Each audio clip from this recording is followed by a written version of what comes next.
Hey guys, this is Adam Carswell, the founder of the Dream Chasers platform, and thank you for tuning into our content. We've got some phenomenal creators making a name for themselves on this platform, and we just want to say thank you for going on this journey with us. It's been a lot of fun over the past few years, and hey, we're just getting started.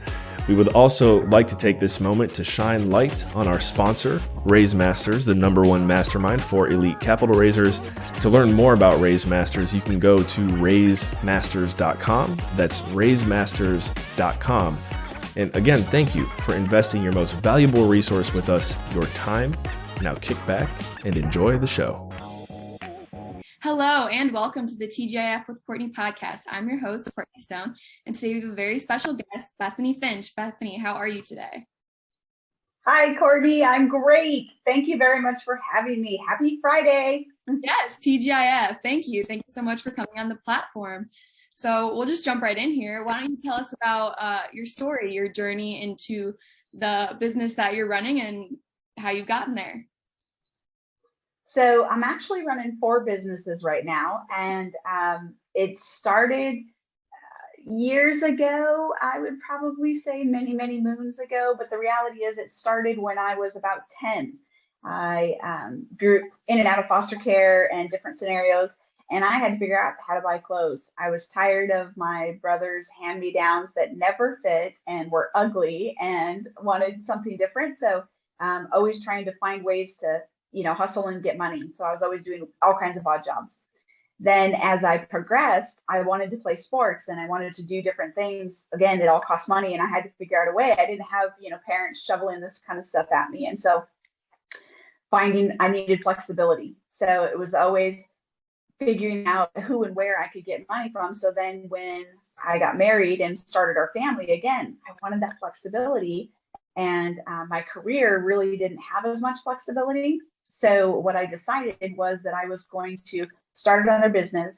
And this time I was going to have the flexibility so I could quit my W-2 and do what my family needed. So I could work opposite of my husband or whatever we needed.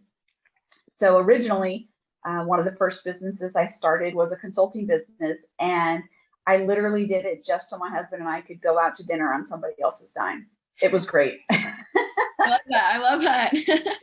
3 days nights. It was awesome. And all I had to do was write surveys and reports about their customer service or their, what their business looked like and things of that nature.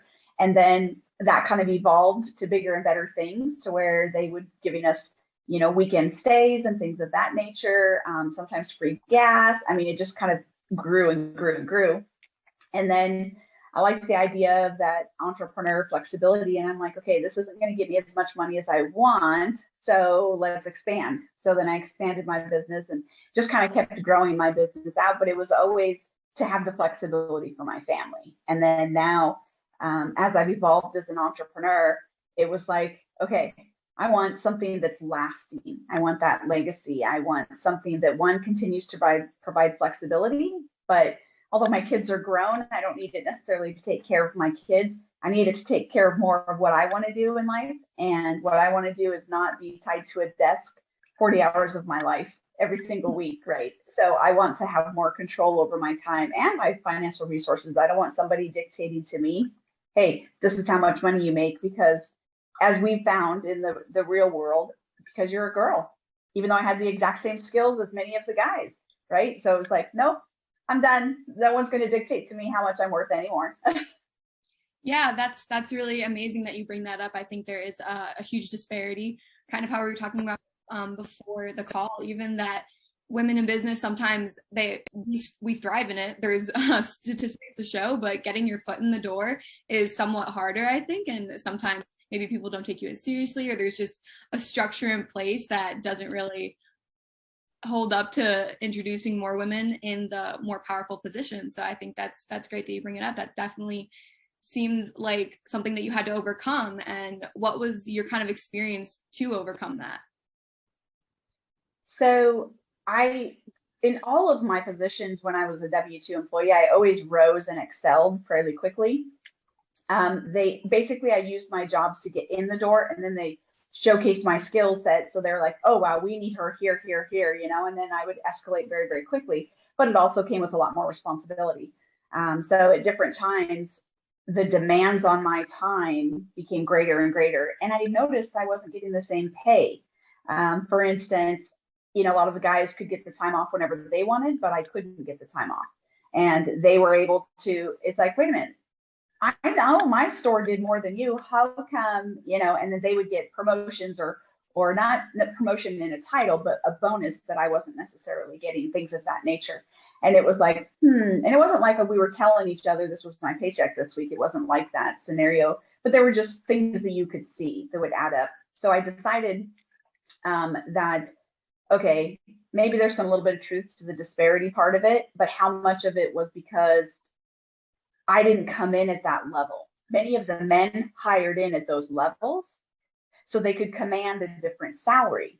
Where I came in more at the bottom, having to work my way up, I needed to build my salary up, right? So many companies look at those lower level employees and they pay, a lesser wage accordingly, so that when you're coming up through the company, yes, your wage is growing, but it's not necessarily the same that someone else negotiated to come in right at that level.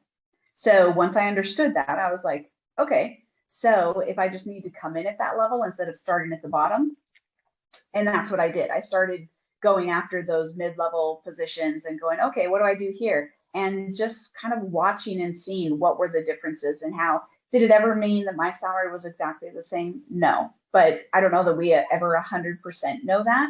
I just know that it took education on my part to figure out what was the difference, right? I couldn't just squawk and whine and complain about it. I had to actually look and figure that out and understand how business worked. That was the other big key. Those guys were negotiators. They negotiated their salary. I went this time off and I went this. I hated that. I hated to argue. I felt like, well, you should know my value and you should know your company. So you should know how much this position is valued at, and you should just be offering me that value. That's not how business works. And that is not in any way, shape, or form how negotiations or any part of it. So I had to learn how to be a better negotiator. And I also had to learn my value. My value as a woman and as a wife, as a mother, is oftentimes tied up in people. And for men, it's not necessarily tied up in people. So it's easier for them to place a dollar figure. Most women have a very hard time putting a dollar figure on their time because we're so busy giving it away to people, where men are like, no, this is my time and my time is valuable and it's worth XXX, So I had to learn how to be me better and what the price of me is. Yeah, no, that's a great point, I think, too. And especially with the time aspect, like I know I usually work hourly. I've worked hourly my entire life. Like there's somewhat of a salary, but it's taken me this like last year out of school and really getting into the job force to reflect on what my time is really worth, because every hour does count towards more. And I'm not just, I don't, as you say too, and I think it is more of a feminine quality sometimes, just to like be more complacent with yourself, your time, and like respect almost in a way where you don't want to bring up stuff like wages necessarily, and you kind of hold back and you just expect it that they'll see it in your work. But sometimes it takes that extra step to push. And I think one thing that I love businesses, I love entrepreneurship and all that, but you definitely have to have a very confident level in yourself. You have to know your worth, like you said, to make sure that your time is being appreciated, and really take that step forward and grow your voice and know your worth. So that's a it's about setting boundaries. That's the other part of it. So when we talk about our worth, here's a perfect example. I still to this day, it was such a pivot point for me. In one of my real estate business, I was flipping single family homes, and I was the lead. It was me doing everything, building the business, projects, everything. And so most of the trades are filled with guys, right? So I'm dealing with electricians and plumbers and GCs and carpenters and all kinds of people that are all guys. And they were constantly trying to take advantage of me, constantly. And so I learned and had to learn to fire quickly and hire slowly. And the reason is because a lot of them would talk a big talk, but the moment you try to hold them accountable, there was nothing there. And then they just get mad at you, and then they just call you the B word, and you're like, what the heck is going on? I'm sorry, grow up, man up, whatever it is, And so it got to where I just started telling the guys flat out, I expect you, I know 60% of your job. If I know 61%, somebody is fired. I said, I'm not even talking 80% people, I'm talking 61%. That's it. So if I show up on the job site, something isn't done, and I just had to own that. Stop being afraid of letting them call me the B word. My husband even got me a pink hard hat and put BB on it. And everybody's like, what's BB? And I'm like, boss bitch, what do you think? And I'd walk away. I had to start owning it because they knew how to manipulate women. And they knew I didn't want to hurt their feelings. They knew I didn't want to, make anybody mad. They knew as general practices of women. And so when I just started saying, no, I don't care, I'll fire you on the spot. I don't think twice about it. So at one flip, I had 8 contractors that I had just fired. It was like the project was horrible. It's 2 a.m. I'm laying on the floor upstairs. My family, of course, is home asleep, thankfully, and I am bawling my eyes out. It was horrible, right? But in that time, I had already scheduled a coaching call. So I knew enough to have 1, accountability partners, and 2, people to build and help me grow. So I had already scheduled a coaching call, had to have scheduled it like 2 weeks in advance. I didn't know that this particular day was going to be the day that fell on, right? And I knew I had like 10 minutes before this call was going to start. And then in 2 hours, I had to be on a plane. I've had no sleep in 2 days. I'm an emotional wreck, and I've got to get on this call. So I suck it up. I try to clean it up as best I can, and I try to get on this call. And she's like, okay, so Bethany, I can tell we're not talking about whatever the curriculum that we were supposed to go through today. She goes, what are we talking about? And she had grace with me. And I just said, oh, I just fired my 8th contractor. She goes, and? She didn't even bat an eye. And she was waiting to hear, so what are you going to do about it? She was waiting to hear, so what's the problem? We know the problem, so what are you going to do about it? What's the challenge? What are you going to do? And when she just kept waiting, I was just like, you're not going to tell me what to do? She said, I'm pretty sure you can figure this out on your own. And I'm like, but I want you to. And she goes, no. And she just flat out, again, she had to have boundaries. She said, no, you're going to do it all on your own. And I'm like, okay. So she goes, what do you need to do? And so then she just started walking me through the steps of what I needed to do. Well, I'm going to have to get more contractors, and I'm going to have to do this. And she goes, okay, so now that you have a plan, what else is going on? And my biggest fear, she said, something is driving this. And she said, what is it? And I said, I'm afraid I'm going to lose money. I'm afraid I'm going to lose a lot of money. And that terrifies me because I've worked hard. My family has worked hard. I don't want to lose any money and hurt my family. I don't want them to be penalized because I failed. And she said, the best thing she ever said to me, 10% of all the deals you do in a year, you're going to lose money. Get it through your head. Babe Ruth is the home run king, but he also was the strikeout king. He struck out more than anybody else. Why? Because he had more at-bats. And because he had more at-bats, he also had more home runs. But they go hand in hand. She said, you have to get this fairy tale out of your head that it's always going to be sunshine and rainbows and that it's always going to be perfect and you're always going to make money. That's just not reality, and plan on it. And I was like, okay.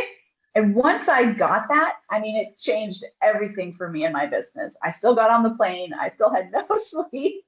And it's still, but my mind changed. And my mind allowed me to grow exponentially. So I never had to fire 8 guys again. I took my time hiring the right ones a little bit better next time. And I learned which fires were real fires and which were just smoke alarms. That's a great sentiment, I think, especially like props to your coach for giving you that great advice, but also not necessarily giving you the answer, but having you kind of discover it on your own and giving you those leading questions. I think that's really important, that you're not necessarily given tools right off the bat, but you already know the tools in yourself and you just kind of put it in a different perspective. And I think that mindset change that you had, it sounds so like successful in your business now. Like it really did change something in you and make you able to thrive even more than you were before by like really honing your power, your ability and understanding. I think that you do lose money. I mean, I think the more success you have, the more risk you're also taking too, because that means you're growing business, you're relying on more people, you have way more to handle and juggle. So that's very commendable that you find out those ways. And I think it really is all about that mindset of you can be successful, you just have to have the right attitude towards it. So 100%. And the challenge is you get a lot of scoffers. My family was not on board. Not even my husband, nobody was on board. They were, well, it's your fault you haven't slept. It's this. I mean, nothing but negative. And so I had to seek that elsewhere until they did finally come on board. I had to find a different kind of support than I was used to. And I didn't know how much I needed it until it kind of smacked me right in the face that said, sounds like you need a support team, Bethany. Really? I don't know. What does that look like? And they're like, it looks different in the business world. Entrepreneurship can be lonely. And I'm like, I never really thought about it. And sure enough, it was exactly so. It was, again, another pivotal moment for sure. Yeah. So like you said, your family was a big motivator, you wanting to provide for them more and also get out of that W-2 space. But how did you kind of combat the struggle of, like you said, going elsewhere for support rather than having them there? Like, who did you go to really have your back? So every year I started making sure that I was always part of a mastermind group and that I always had coaching. So different phases of your business require different skill sets, and you don't know what you don't know. So I didn't necessarily know, like you'll see it all the time.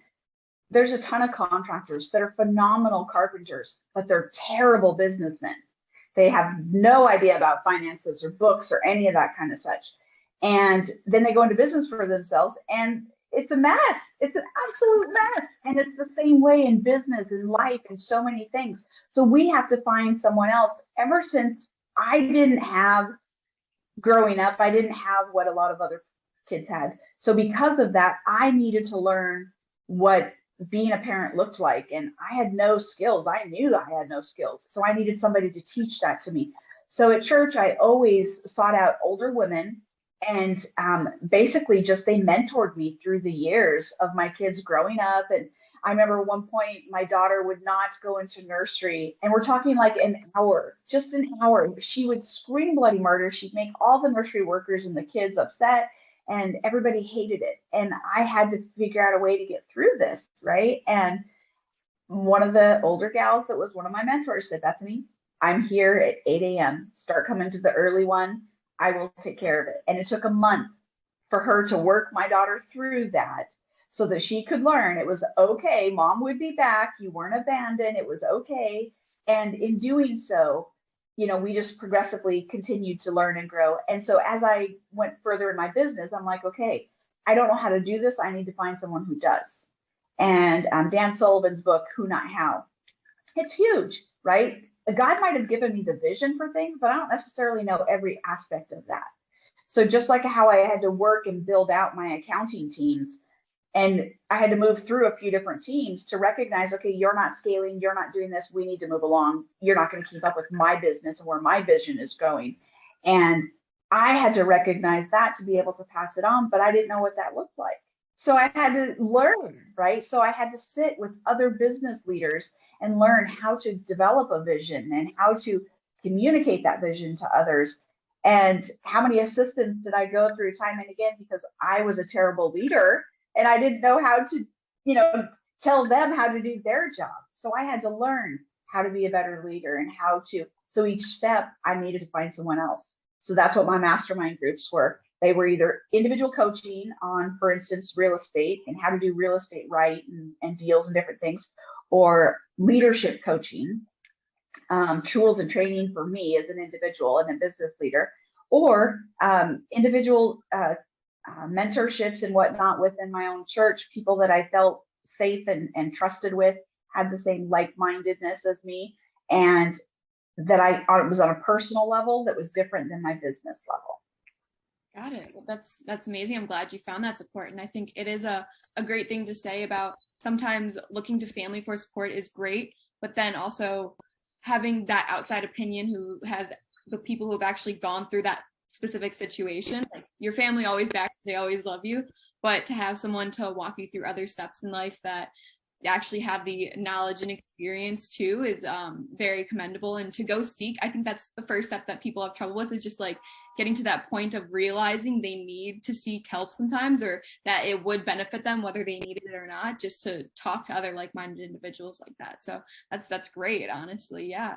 And it sounds like that really did help you kind of clear up some of your like outlook and your work schedule, your life not being as stressed too. And I think that's a very good testament to going to the groups and masterminds as well. So yeah, just kind of switching gears a bit, how do you balance the work life, I guess, circus of it all?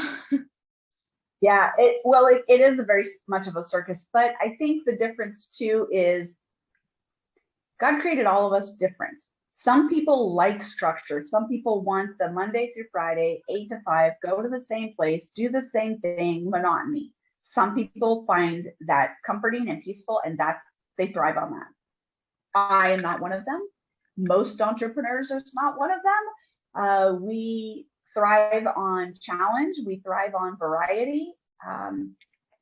And so the same day to day, I mean, even like, I'll only eat leftovers like one more time. I won't eat it 2-3 times in a row. I mean, it's like the variety needs to be there for me. And so every day becomes a new challenge.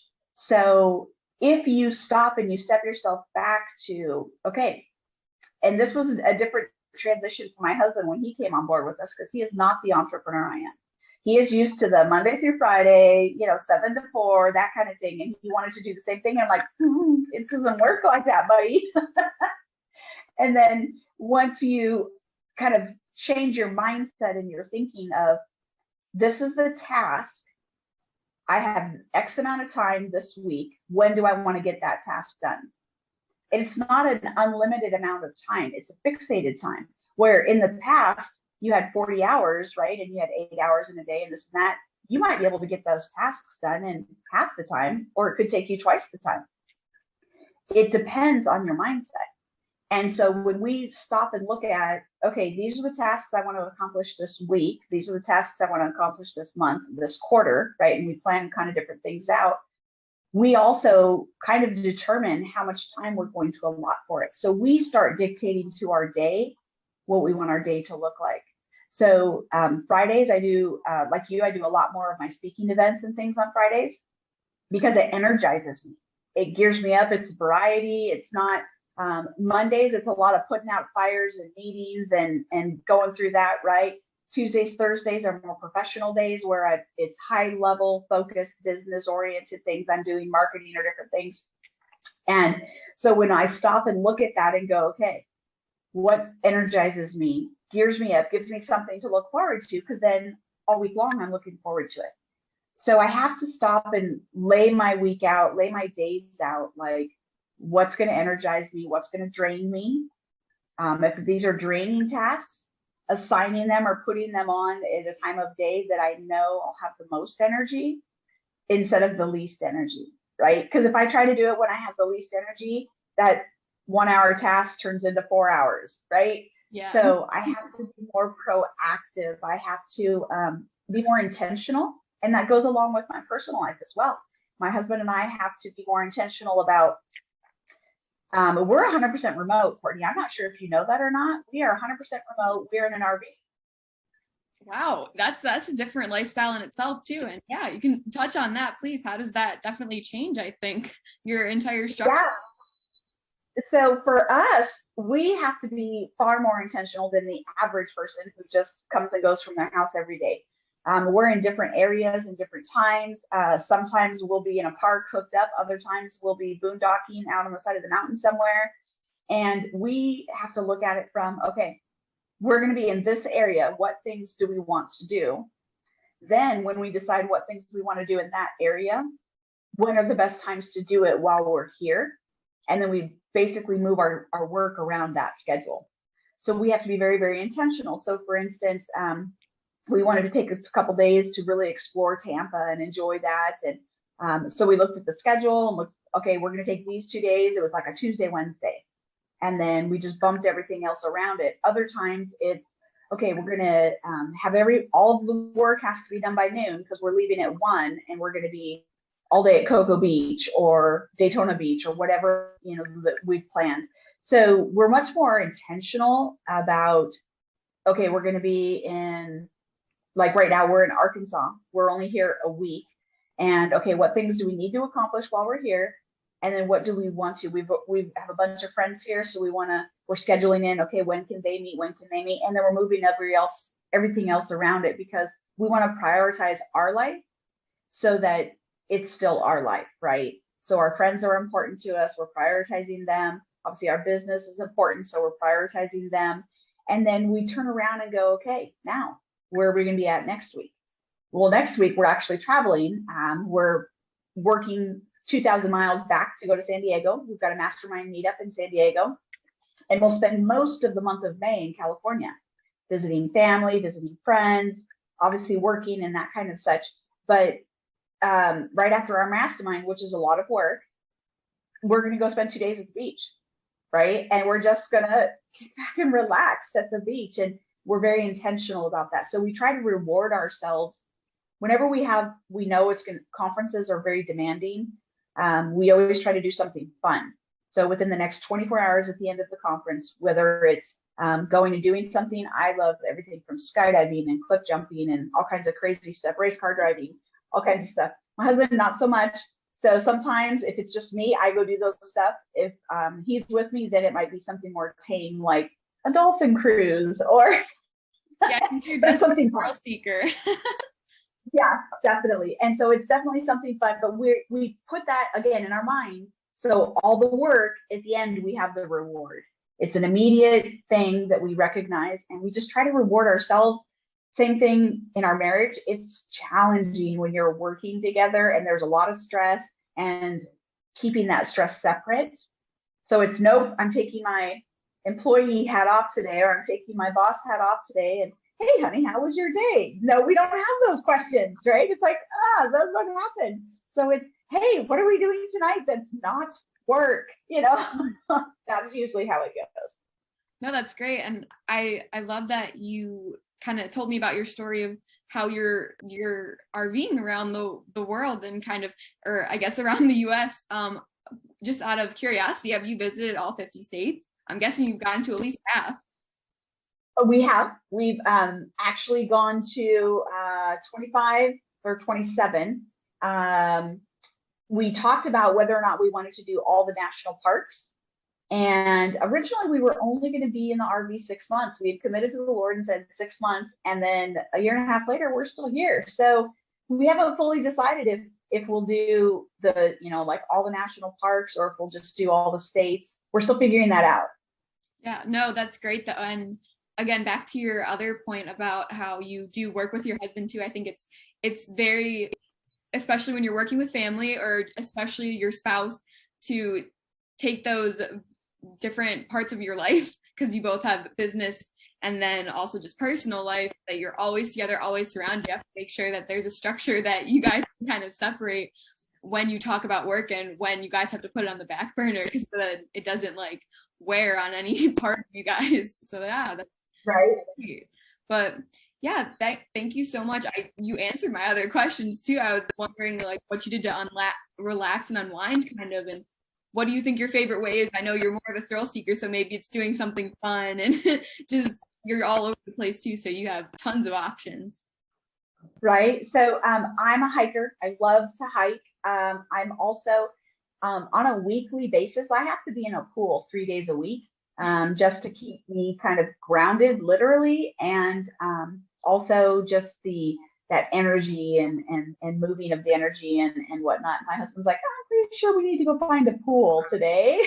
He laughs about it, but it's true. So as long as I can get some kind of activity outside, I'm an outside person. I'm not an inside. So whether that's fishing, hiking, it can be, we've got bikes, mountain bikes, and I'll just take off and go hit the trail and do 20 miles on a trail or something.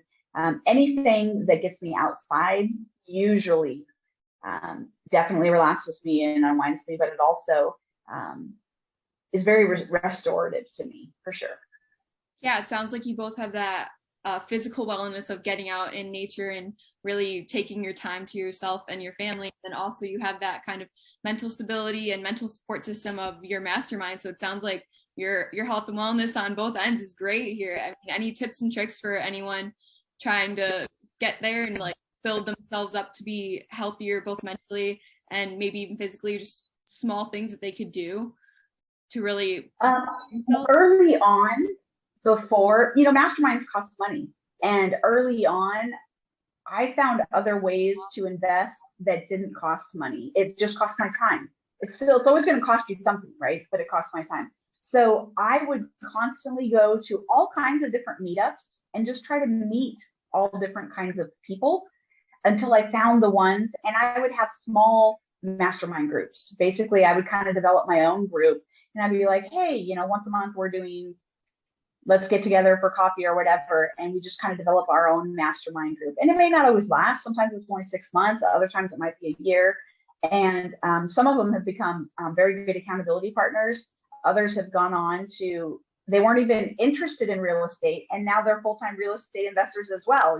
So it just it's morphed into so many different things. But just, I think, going out and exposing yourself to other people. I think it's, especially through COVID, we kind of went like this, and we felt like if you weren't right in front of me, you were a nobody. And the reality is this world is filled with amazing people, and you just need to get back out there and just meet people again. Go on Meetup, find some common interest. Obviously for me, hiking was one, so I could just find different hiking groups. Other times, because you're on a hike, you talk, it's great. Other times it was, I'm trying to remember, one of them I did was a gardening one time. Then I had all kinds of whatever I was interested in at the time. I think I did when my kids were younger, like a MOPS group, mothers of preschoolers kind of thing. So just anything around my interest or something that, so we would initially have a common interest, and then I would just go from there, but always looking for new people to meet, I think, is the biggest key. I think too many times people have 1 or 2 friends and they're like, no, I'm good. Friends come and go. It's their seasons in our lives. And although I still have friends, we have been friends for almost 30 years, but we don't talk every day, right? We don't share the exact same things. We talk, maybe once a year, maybe twice a year. And sometimes it'll be 2 or 3 years in between, but we're still friends. They're a different season, right? Our closeness and it just changes. And so just always looking and being open to the opportunities that are around you, and they may come in all different shapes and sizes. So being open to them. Yeah, thank you. That sounds like very sage advice. I know I try to do that whenever an opportunity arises. You never know what it's going to bring. It might bring a little more struggles, but you never know if you can take that chance, and you never know what it will take off and take you to the next level too. To quote Adam, take you to the next level. But right, it's true too. We don't always know what we like or want, but we certainly know what we don't like. So if we go try things, we figure it out. But if you never try it, you don't know. Exactly. Yes. Well, thank you so much, Bethany, for coming on. I just have one final question for you, just a little fun thing. So maybe, since weekends always aren't relaxing for you, you're traveling or going to speeches or talking, when you're by the pool, maybe when you get those breaks in your schedule, what's your favorite song or podcast to play or listen to? I have so many different podcasts. A song might be easier, and I have tons of different songs. I think the song really depends on my mood, but one of my more recent songs that I absolutely love is Joy by Dante Bowe. Gotcha. Well, again, thank you so much. Your story was amazing, and you shared a lot of great wisdom and experience on here, and I'm sure my audience really appreciates it. So yeah, any last final comments for the audience or for me and about your story or your journey or your time here?